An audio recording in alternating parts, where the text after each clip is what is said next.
This video is about two well-known scientists, Jane Goodall and Francis Collins, and how they came to question their scientific mindset. This mindset has the basic tenet that everything can be explained by physics, chemistry, and evolutionary biology. Underlying the worldview is an assumption that everything follows a cause and effect relationship. This relationship can be measured and quantified. Everything is governed by this relationship. Nothing else is needed. Any claim of God or a spirit creating an effect without a measurable cause is automatically discounted along with the person that claimed it. The spirit world simply does not exist. But what if there were a credible scientist that had observed something that didn't follow the cause and effect relationship?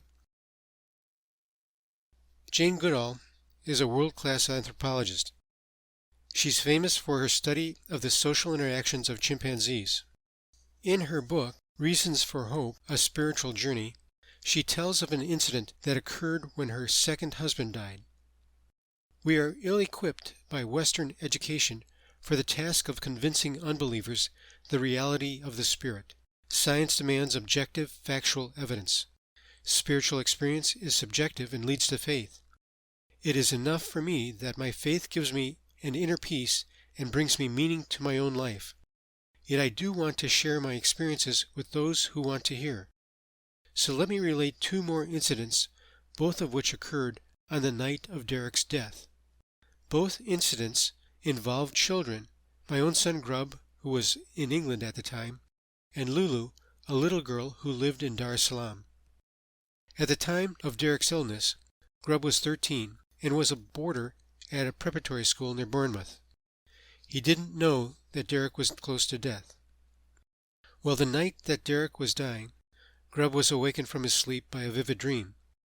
In his dream, Ollie, who was Jane's aunt, arrived at the school and spoke to him.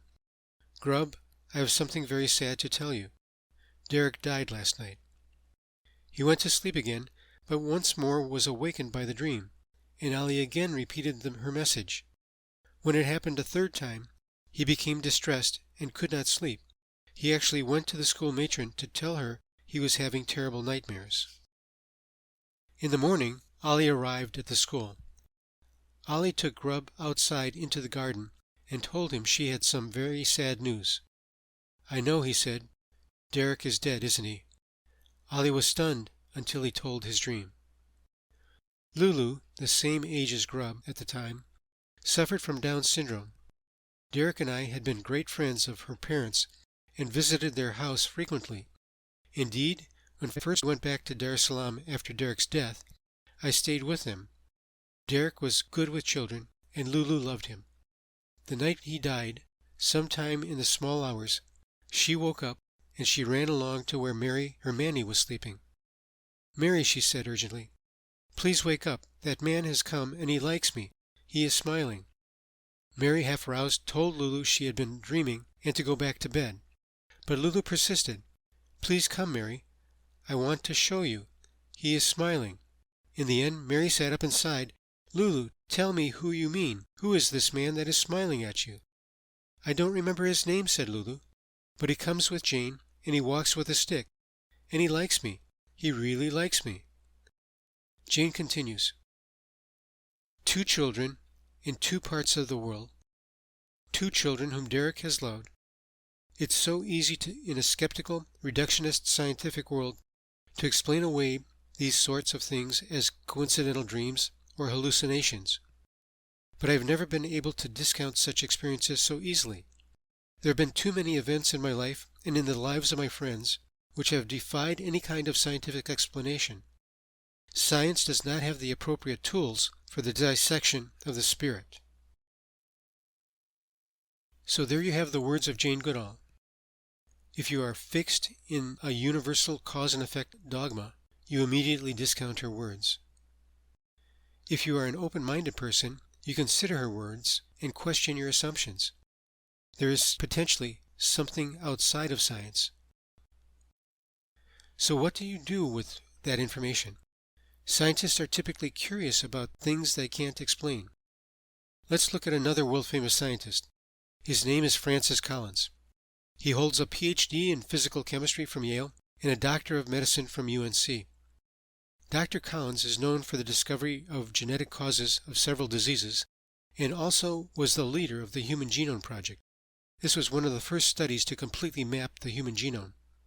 He is currently the head of the National Institute of Health. Dr. Collins grew up with no religious influences in his life. He was an atheist until he was in the third year of medical school. After seeing the faith in many of his patients, he decided to seriously consider the evidence for and against religion. He wrote a book about his quest.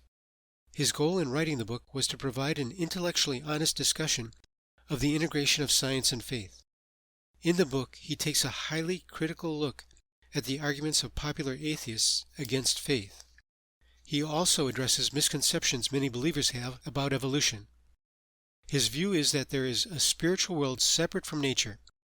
Since science is only concerned about the natural world, science has nothing to say about a separate spiritual world.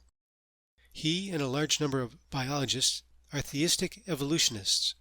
These are people who harmonize evolutionary thought with a belief in God. In no way does evolution disprove the existence of God. In his words, the claim that science demands atheism is that it goes against the evidence. If God is outside of nature, then science can neither prove nor disprove his existence. Atheism itself must therefore be considered a form of blind faith, in that it adopts a belief system that cannot be defended on the basis of pure reason. So there you have it. Two scientists with excellent credentials that are willing to publicly state, based on their experiences and analysis, that there is a spiritual world outside of science. So what will you do with this information? Open-minded and look for answers, or the opposite?